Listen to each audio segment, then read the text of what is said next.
What's this then? Should we have a look at here then? Let's go this way.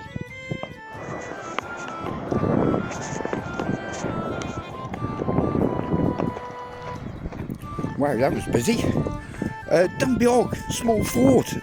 It's an Iron Age fort we're going up to have a look at.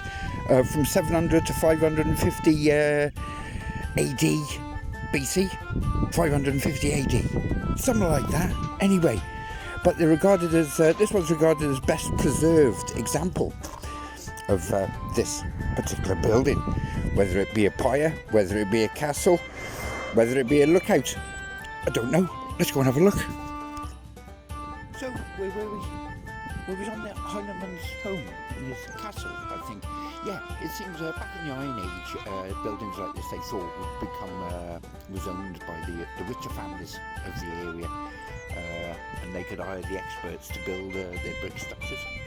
So Iron Age forts were built primarily from timber in other parts of Scotland, but the geology of Skye has got masses of stone. For Brochs and Duns, and that's why everything can be seen today. I think even in the Dunbeag illustration from a tour of Scotland and voyage to the Hebrides in 1772 by Thomas Pennant, he reproduced a commission for the historic monuments of Scotland, and it was mostly built. So in the past 200 years, it's lost a lot. It's lost about 2 metres off the top of that, 2 to 3 metres off the top of that. And I'll tell you why no one really knows why Brochs and Duns were built.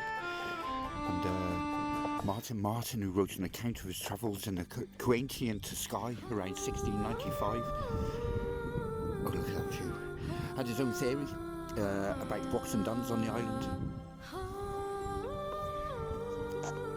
What did he say? All these forts stand upon eminences and are so disposed that there is not one of them which is not in view of some other. And by this means, when a fire is made upon a beacon in any one fort, it is in a few moments after communicated to the rest. And what did he say? And this hath been always observed upon sight of any number of foreign vessels or boats approaching the coast. That was the description of the Western Isles. Martin, circa, I don't know, 1695. Look it up.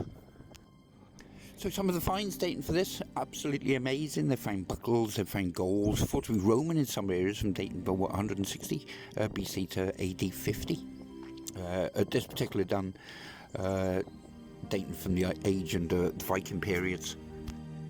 But also coins from the reigns of Henry II, Edward I, James V, 1560, George II, 1727, George III, 1760 to 1820. Did I say Henry II? 1154. Coins date back for this were found in this area. What type of roof they had on it? Some say it was thatch. Some say it was wood. Or stone.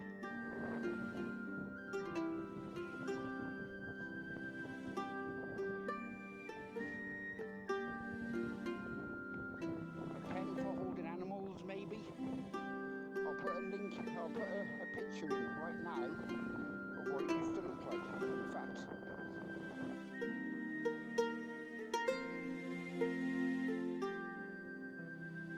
There's a sign.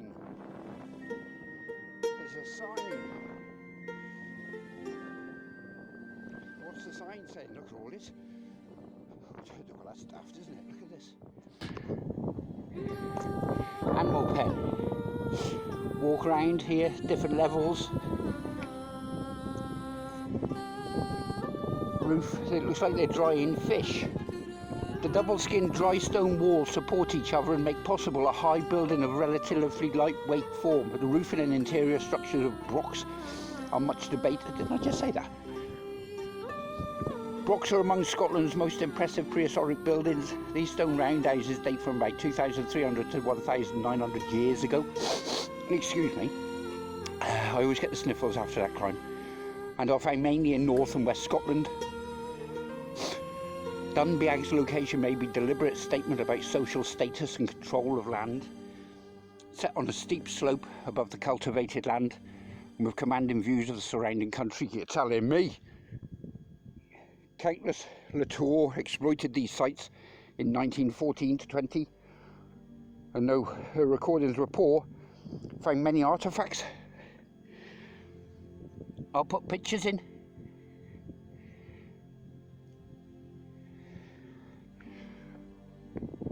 There you go. Done Beag Broch, I think that's how you spell it, or pronounce it. Wasn't that a little interesting? I found that interesting. But I've got to walk back down now. Look at that one last shot. You know, think about me, it doesn't matter. I've had me bags and bacon this morning, so it's just, look at all this fallen stone. This must have been quite high. Must have been quite high. But I'm going to leave you one lasting view.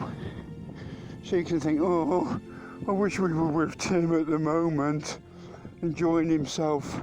I'll tell you what, it's not all easy plain sailing, you know. I've got to drive, and that takes it out of you. It does take it out of you. I'm very tired. I'm going to put up a coffee link.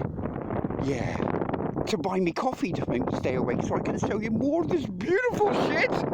So that leaves me to say, knowledge is power, and power is knowledge.